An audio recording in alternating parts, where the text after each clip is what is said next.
I'm Dana Denha, and you're watching FYI. For many years, city officials have been searching for solutions for the affordable housing crisis in Ann Arbor. A city-owned parcel of land located at 4th and Catherine Street has been allocated to the Housing Commission to create homes for lower-income residents, and the construction has officially begun.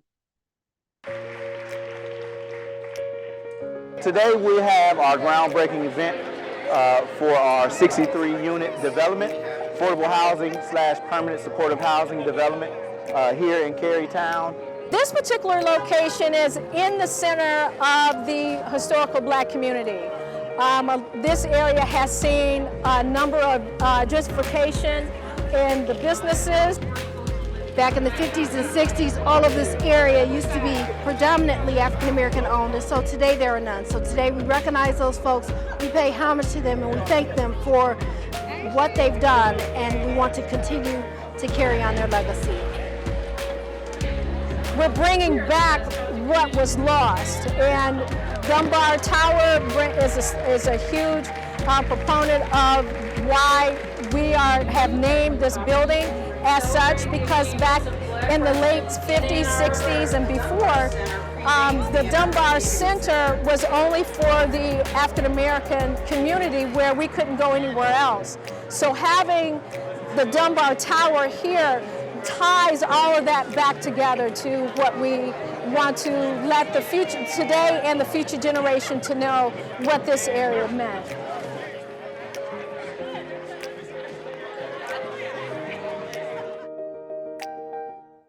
Stay tuned, and we'll be back with more in exactly 30 seconds.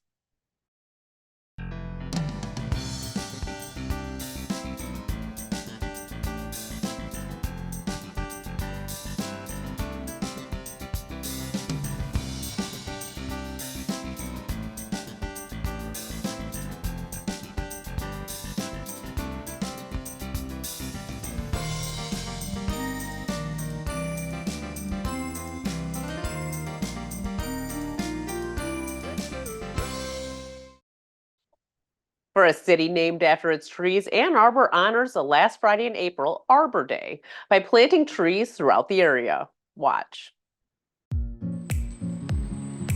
Trees are rooted into our lives, and caring for them is imperative to the wealth of our planet. They absorb stormwater runoff. They will help clean the air. They will provide less reliance on electricity to run air conditioners. So there's numerous studies out there that talk about the value of trees, and especially in today's climate. The city works with the Elizabeth Dean Fund year after year in honor of Arbor Day. After Elizabeth Dean died, she donated nearly $2 million to the city of Ann Arbor in 1964. She specifically stated there for the maintenance, the replacement, and care of city street trees. This event today, it's a recognition of that, of the efforts that the city of Ann Arbor has focused on in terms of urban tree care. And remember to water your trees. We encourage the residents to help care for these trees that are planted.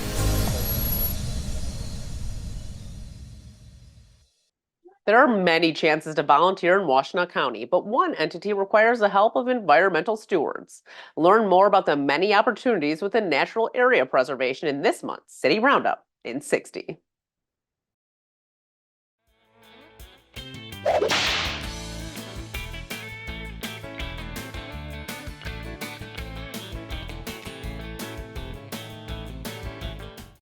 Hi, I'm Tina Stevens, Volunteer and Outreach Coordinator with the City of Ann Arbor's Natural Area Preservation.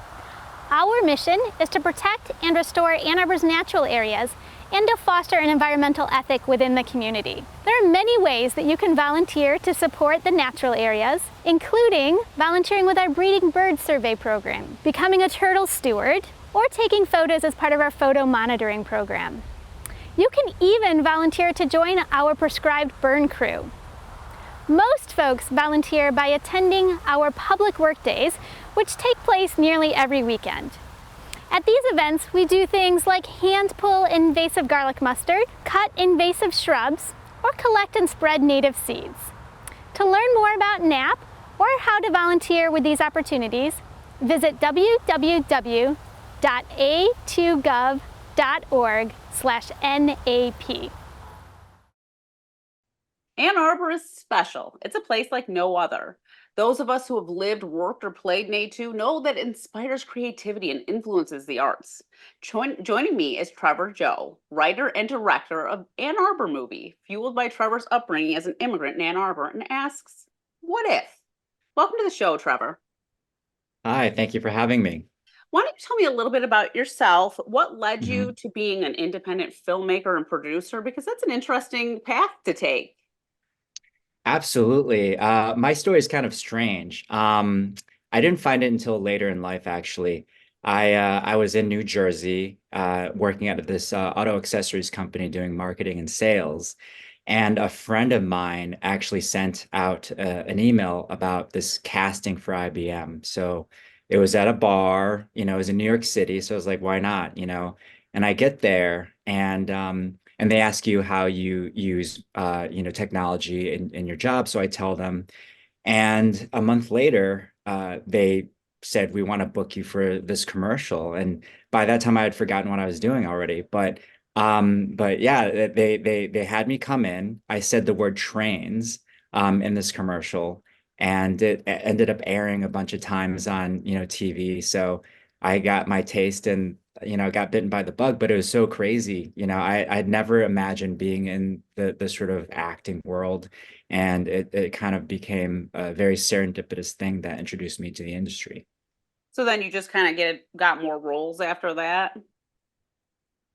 Well, yeah, I was like, it was a national commercial, and with national Yeah. commercials, they pay you each time it airs. I know. And I wish so I had a national commercial. I had no idea that happened. So, I just thought I'd get paid for it. So one day, I got a bunch of, letters from the agency that booked me. And I was like, oh, cool. And I opened the first check and it was $300. I was like, nice. Second check was like for $3,000. And I was like, and I ended up making a huge amount of money. Like I made more in that day than I had the prior year. And so I thought I was going to be rich. And so at first I was like, it was fun being on set. I worked with the director that directed the original Space Jam. And, and then I was like, I can make money too. Why sign me up, So I started taking acting classes after that. And then I realized that I just got super lucky. So, but then I got bitten by the bug, there's something about performing. There's something about almost like playing that ethereal place where you can just like kind of pull things from your inspirations or, your imagination that really moved me. Yeah, I mean, I've acted myself and never gotten a national commercial, but I agree with you. It's like almost therapeutic in a way to act, I feel like. Yeah, what kind of roles do you like? Well, I've actually played a child before. I played somewhat like a mechanic. I get a lot of like roles that would toe the line between the masculine and the feminine, which is fine by me because I have sort of an androgynous look at times. Yeah, that's your type. Because that's one of the things that we learned is like know your type. And Yeah, my yeah. type was either the Asian guy or the creative dude. Because at that time I had a fro. I don't know how I have a fro because I'm Asian, so Chinese American, but I did, and so I got to be in all these like creative commercials, as the cool hip guy. Yeah, yeah. So then that sort of parlayed into you wanting to work behind the scenes. Absolutely. So, one of the things after I found an agent was they asked me to learn an accent. And at first I was like, but that's not how I talk. But then I realized that that's how the industry sees me, as someone who is different, and I'm really glad I did it. I actually, because it's hard to learn an accent when you grow up somewhere else, not because the accent comes from speaking that language and then using those like sort of mouth sort of shapes to form this new language. And so I had to actually think about how my parents speak, how I speak Mandarin, because I can speak Mandarin too. I actually immigrated from China. So I had to figure out the accent and then create, these roles. And sometimes I'd use more accent or less accent. But that was a strange thing for me, and it started making me realize how, the outside world sees me. And then so I realized that I wanted to create stories about people like me who aren't necessarily accented. We are American, but we look Asian or, Hispanic or, things like that. I try to cast people that are a bit different than just, white. And I try to tell a very whole story where, someone from every place. But yeah, that sort of inability to see myself on the screen is what led me to work on my own projects. Yeah, it's interesting because I feel like nowadays you do see more visibility with different nationalities and stuff. It's getting Mhm. better than it used to be. Yeah, But I agree with you. There used to be like the stereotypical, like you're Asian, so you have to have an Asian accent or yeah. whatever it might be, or you had to ditch your accent because you needed to sound more American. I'd say the majority of my roles in feature films as an actor have all been accented. So I played like a delivery guy. I played an Asian gangster. I was even in Batman versus Superman, opposite of, of Bruce Wayne, Ben Affleck at the time, and they had an accent for me to use. Like they were like, can you speak in an accent? And Eh, even with Jonah Hill, this Jonah Hill movie that I was in, I asked them if I could do a few takes without the accent, just in case they wanted to use that, but they didn't, yeah, But yeah, it's so yeah. fascinating. Yeah, it really is. So tell me about Ann Arbor and why, you were obviously you talked about being from China and you were so young Mhm. when you came here, Yeah, but you think of Ann Arbor as like your home base. absolutely. I feel like home is such an interesting thing, and it's where you grow up, where you kind of identify with. And the story kind of came about when I had just moved to Los Angeles to pursue filmmaking. And COVID hit. And so, I couldn't meet new people. And I kind of got homesick because you couldn't travel. And so I started thinking about, Ann Arbor and my parents and the places that I know and love, like, Fleetwood Diner, for example. Like I Yeah. always get the Euro hippie hash when I'm home. And like ABC was like my go-to bar. And then when I looked them up, I found out they closed down in Ann Arbor. And I was so bummed. And then I was like, oh man, it's totally changing. And it was also my 20-year reunion at the time, which obviously did not happen. And so I started looking up friends and classmates that I haven't talked to in a while just to see what they were doing. And then like the story kind of just came out of me. I even found out an earlier version of the script. I put Eberwhite Playground in there because that's my elementary school playground, and my parents actually helped build it. Really? And Oh, that's then amazing. yeah, and then, yeah, we had an ice cream social and everything, and we raised money for it. But when I looked it up, I found out that it was deemed unsafe, and they tore it down and rebuilt it again. So I was just like, oh, my childhood is disappearing, like the town's changing. And I at first I was upset, and I was like, how can I write about my version of Ann Arbor, with all these places going away? But then I realized that that's part of it. That's part of a hometown is that it changes, and old places are replaced by newer things. So that all made its way into the script.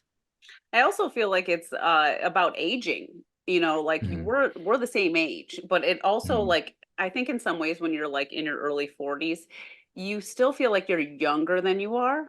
And so you're like, mhm. whoa, how is that place not here anymore? That wasn't even that Yeah. long ago. But then you're like, oh, that was like 30 years ago. you know? It's true.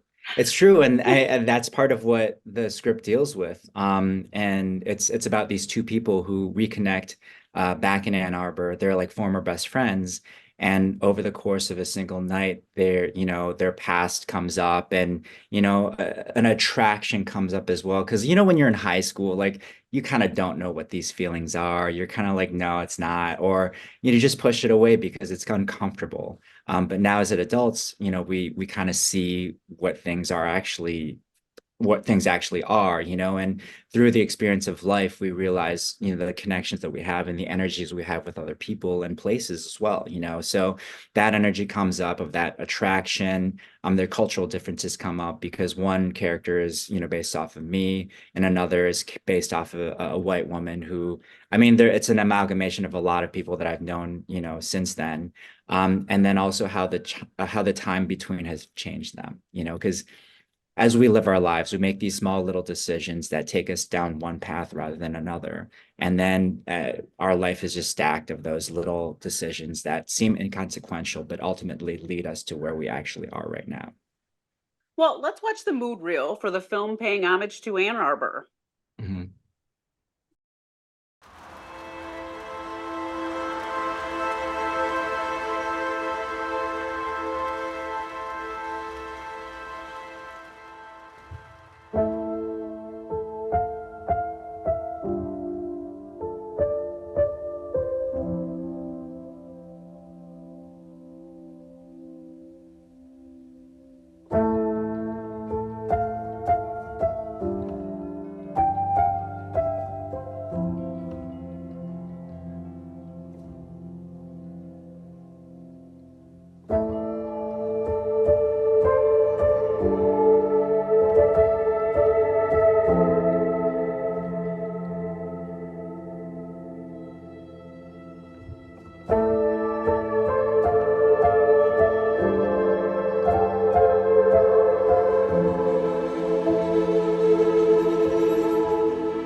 Trevor, well, we just watched a little clips of the Ann Arbor movie. You've been working on this for what, 4 years now? Is that true? Yeah, yeah. 2020 is when I first wrote it, and then Jim Bernstein, the screenwriting director at the U of M, he jumped on in 2021 after reading the script, and he thought it was really lovely, and he wanted to help however he could. So he's been helping develop it, and we've now gathered a really lovely and super sort of powerful powerhouse team of like we have some indie producers in there, we have some co-producers that are local and stuff like that. So it's super exciting.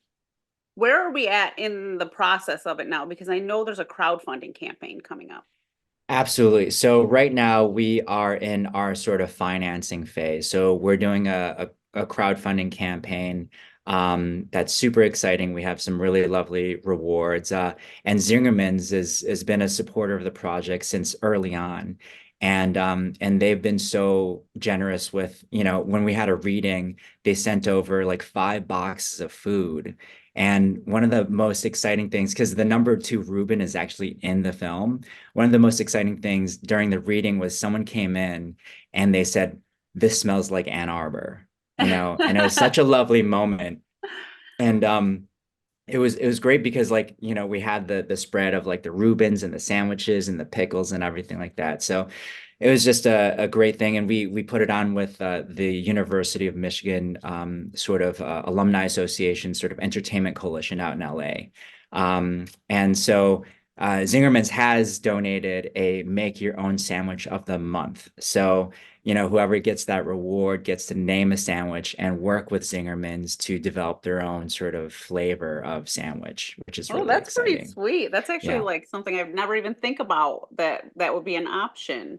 So why, how can people donate to the crowdfunding, and why is it important for people to donate to things like the arts like this? And it's really like, I mean, I feel like people in Ann Arbor would want to, because this is such a beautiful story about our city and the people in it. Absolutely. So we're starting the crowdfunding campaign on the 16th of April. So once that happens, there's a Seed and Spark link that we'll throw on our website. Our website is www.annarbormovie.com. So, but I think donating to the arts is super important because, I mean, during the pandemic, what did we do? We consumed art. We listened to music. We watched a ton of movies. We rewatched a ton of movies. And it's like during these moments in our lives where we truly, want to connect with our feelings, with our emotions, that's what we do is we delve into the arts. And, I think so much of us haven't really thought about why arts are so important in our lives. But imagine if there was no music. Imagine if there are no films. Imagine if there are no books. What would life be like? And I'd say pretty dull. And I think, donating to this film, it really is important to me and I think for the community of Ann Arbor, because like the more money we can sort of raise, the better our film can be and the better we can represent Ann Arbor on the silver screen. Do you have any other rewards you'd like to mention that people can get for the crowdfunding? Ooh, so there are some fun ones. There's puns like the major sort of smaller reward is so the two main characters love puns. That's their sort of connection with one another. And so for $30, we will come up with a pun for you. We will tag you and post it on our social media with your image on it. Another really fun one is so there's a scene where two people are making out, and our main character is kind of in this place where he's like, I like this woman, but I'm married and I have a child. So, and he's kind of like walking, thinking. And then there's this couple just making out under a street lamp. Well, for one of our rewards, you can be that couple making out under the street lamp, and your kiss will be immortalized in this film called Ann Arbor for the rest of existence. So that's a pretty fun one as well. So Yeah, you guys yeah, have there's going to great be a crowdfunding ideas. I mean, it's not just like a t-shirt. I mean, it's really cool stuff that you wouldn't even really think of. I mean, I think everyone secretly wants to have like a little bit of a movie role. I mean, most yeah. people. And we do have some like featured extra roles where we'll get your face on screen. There's another one because there's a reunion scene. One of the rewards is getting your high school photo on that wall. So because everyone's photo is going to be on that wall. And there's also like we're working with this really cool composer. I listened to his music while I was writing Ann Arbor, and it really put me into this like bittersweet sort of world. And so we're working with him to make music for it. That's, original music. And we're thinking about pressing some LPs, vinyl LPs for this film as one of the rewards as well. So we're super excited about that. One of the things when I was looking up information about this movie is that Mhm. your inspiration was kind of because we all know that there's like this stereotypical Chinese parents want you to be a doctor kind of thing. So Mhm. that was like part Yeah. of your inspiration was your parents' hopes for your future, and you took a different path, but this is kind of going back to what if I Yeah. did what they wanted. Absolutely. And what if is a major theme in this story, because so during COVID, I was talking with my parents quite often, more than I usually do, because I was very concerned about them. And one of our conversations, my mom was like, hey, going back into medicine might be an option right now, Trevor, if you're interested, because online classes are very accessible. And I was like, no, but also it made me think, what if I did follow my parents, what their expectations of me were? Would I be happy? And so that's kind of how this Kendrick character came about, was he's like the me that followed in my parents' footsteps, or did what his parents wanted him to do. And it's all steeped in sort of like Ann Arbor is also a super specific character. We have the ferry doors in there. You can literally walk the path that they go on. And also, my two characters, I went to Pioneer High School, by the way. And my two characters met there in this class called philosophy, with this teacher, Mr. Robert. Jim Robert is his name. And in this class, it was so fascinating because what happened was you wrote about who you were, in the first class, turned in your paper, that the I am statement. And every day after, he pulls out a random paper, and that person comes up and reads their statement, and people can ask who they are. Well, once I talked to Lori at Zingerman's, she knows Jim. And now, after a few dinners, Jim is going to be one of the actors in the film, which is super exciting. So it's going to carry a lot of like Ann Arbor sort of past and present, and Ann Arbor also. It's a character in the film as well. Yeah, and the cool thing about having Ann Arbor be a character is that Ann Arbor touches so many people because of the university. So, like, it's not just for people that live here, it's for all these Mhm. people that have been a part of Ann Arbor at some point in their life. And to, like, I mean, like, I'm watching your mood reel and I'm like, oh, yes, yes, awesome, Mhm. And I feel like a lot of people will feel like that. Do you have any hopes for this film as we go in the future? Like with the audience. Yeah, do you want to get it a big theater release? Or are we going to have like a Michigan theater premiere? Like what are So we going to see down the road? this is super exciting because we've connected with the Michigan Theater, and Russ over there is totally down to have a red carpet event, which is super exciting. That's going to be the cast and crew screening. But one of the rewards is, for to attend with the cast and crew screening, which is so fun, and we hope to have a lot of people there, and we'll have like a step and repeat. You know how like in certain films there's like the background, so we're going to have something like that. But the thing about this film is it's for everyone. It's for, Ann Arbor rights. It's for people, it's the like who hasn't thought what if when it comes to past romantic partners and things like that, or what could have happened.